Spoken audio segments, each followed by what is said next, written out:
বিকালবেলা দোকানে এসেছি, দোকানে বসে বসে পাটা ভীষণ যন্ত্রণা করছে, ব্যথা করছে।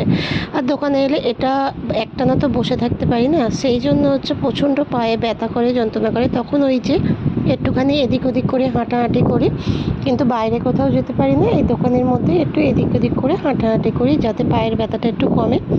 কিন্তু পায়ের ব্যথা কমে বললে তো হবে না, পায়ের ব্যথা বাড়তেই আছে।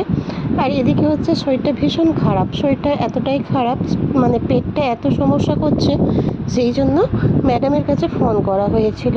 আমাদের যেহেতু গেল সপ্তাহে আমরা ডাক্তার দেখিয়ে এসেছিলাম, ম্যাডামকে দেখিয়ে এসেছিলাম, তখন যে অসুবিধাটা হয়নি, এখন অসুবিধাটা হচ্ছে বলে ম্যাডামকে ফোন করেছিলাম। ম্যাডাম ফোনে বলে দিল ওই সিরাপটা আনার জন্য। তো এই ওষুধটা আমাকে দিয়ে গেল। মানে আমি একজনকে বলেছিলাম, একটা ভাইকে বলেছিলাম যে ওষুধটা যদি তুমি পাও তাহলে আমাকে বাজার থেকে একটু দিয়ে যেও। তাই আমাকে দিয়ে গেল। আর এই যে দেখো আমার বাড়ি পড়া জুতো দুটো তেলা হয়ে গেছে, মানে একদম তেলা মতো হয়ে গিয়েছে, প্রচণ্ড স্লিপ খাই। সেই জন্য আমি তো বাইরে খুব একটা যেতে পারি না। আর এই বড়মশাইকে বলে, বড়মশাই বলে তোমার জিনিস তুমি পছন্দ করে আনবে, আমি পছন্দ করলে তো তোমার পছন্দ হবে না।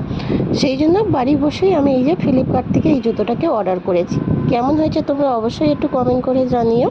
আর দেখবো জুতোটা পায়ে হয় কি না, কেননা পাগুলো এমনিতেই আমার এত মোটা মোটা হয়ে গিয়েছে, ফুলে মোটা হয়েছে, এমনি মোটা না, এত ফুলেছে পা দুটো যে আমি কোনো জুতোই পায়ে দিতে পারছি না, এতটাই হচ্ছে। ওই জন্য এই জুতোটা বেশ নরম আর সোলার। আর এই যে পা যন্ত্রণার জন্য, ফোলার জন্য এই যে আমাকে এই ওষুধটা দিয়েছে, কিন্তু এটা বলেছে ভালো করে লাগিয়ে একটু মালিশ করতে, কিন্তু কোনো উপায় নেই, এটা একা একা হয় না। কিন্তু আমার তো দেওয়ার মতো কেউ নেই, সেই জন্য আমাকে একাই এটাকে লাগাতে হয়।